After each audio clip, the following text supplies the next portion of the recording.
You ever wonder what's hiding in your closet? Well, this person found out the hard way that sometimes it's best not to look behind that door. Welcome back to the channel. Today we'll be reading from a subreddit. So let's jump into it.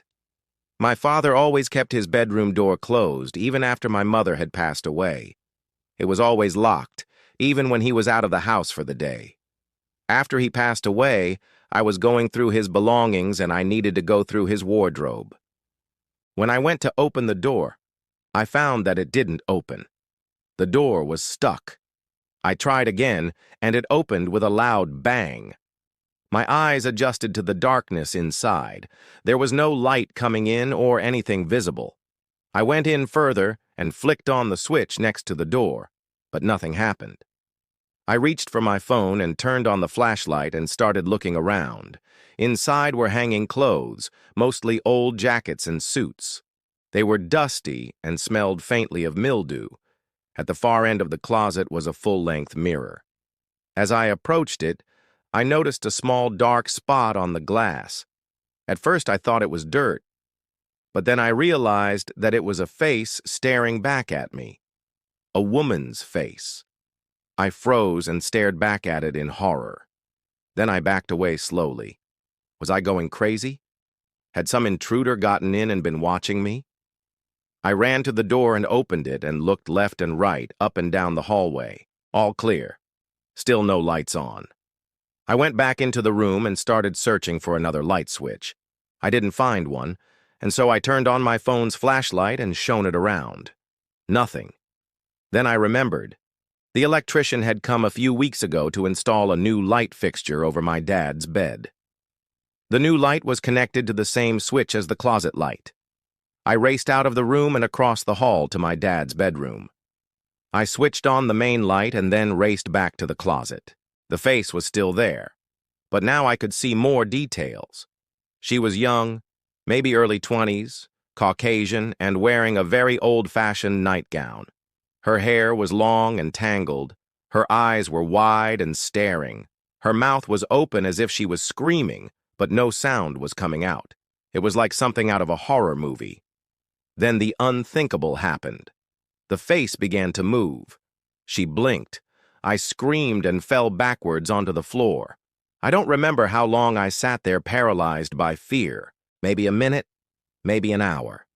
Eventually, I forced myself to get up and run out of the room and downstairs.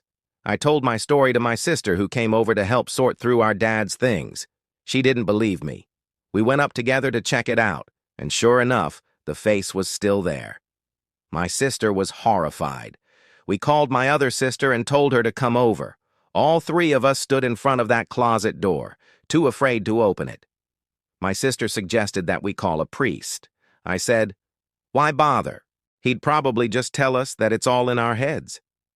Besides, I was curious. I wanted to know what was behind that door. What was that woman doing in there? Well, here goes nothing. I took a deep breath and reached out to open the door, but my sister stopped me. "Don't," she said. "You don't know what's in there. You could get hurt." I told her that I had to know. I threw off the flimsy door and stepped inside. My sisters waited anxiously outside. I was in too deep to hear them calling my name. I couldn't hear anything except for the sound of my own breathing. The air was stagnant and stale, smelling faintly of mildew and dust. I could barely see in the gloom, but I started to make out shapes in the darkness. As my eyes adjusted to the dim light filtering in through the cracks in the door, I saw that the closet was empty, except for the clothes hanging in the back. The mirror was also gone. Where was that woman? Was she hiding behind the clothes or somewhere else? I started pulling out the hangers one by one, shaking them in the air. No movement, no sound.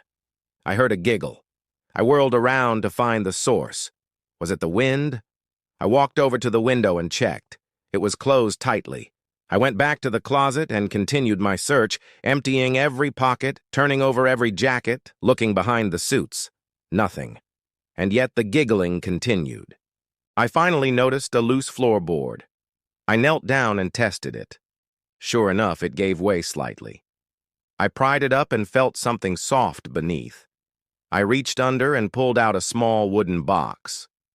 I opened it and found a bunch of old letters tied together with a faded blue ribbon. I untied the ribbon and pulled the letters out. They were addressed to my father. I recognized my grandmother's handwriting. These must have been love letters from my dad's youth. The year on the first letter was 1948. I wondered who this mysterious woman was. Was she the girl in the mirror? Did she haunt my dad's closet? I finished reading the last letter. It was dated 1950.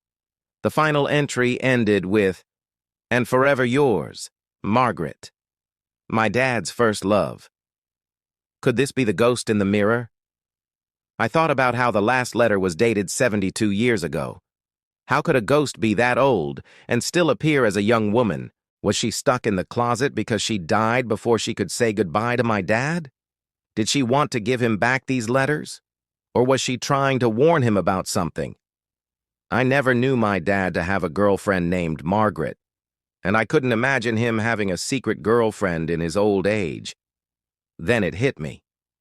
I remembered an old black and white photo of my dad that hung in his office. In the picture, a very young man in his military uniform stood proudly beside a beautiful girl in a white dress. The caption underneath read, "Dad and Margaret at their engagement party, 1948. The girl in the photo looked identical to the girl in the mirror, Margaret. But if she was only 20 years old when she wrote those letters, why did she look so old in the picture? And where is she now? I decided to take matters into my own hands. I went online and did a search. Margaret, my dad's fiancée, 1948. It brought up one result, an obituary. I clicked on it and learned that Margaret had passed away almost 60 years ago. It said here, Margaret Truman, beloved daughter of Edward and Mary Jones, loving sister of John and Peter, devoted fiancée of James Riley, passed away suddenly in a car accident. I read on. It seems that Margaret and my dad were engaged to be married, but my grandfather convinced my dad to break off the engagement so that he wouldn't distract from his studies. My dad would often feel guilty about ending the engagement and would wonder how things would have been if they had married. According to the obituary, Margaret's body was laid to rest in the family plot in Greenview Cemetery. I decided to visit her grave. I drove to the cemetery and located the Jones family plot.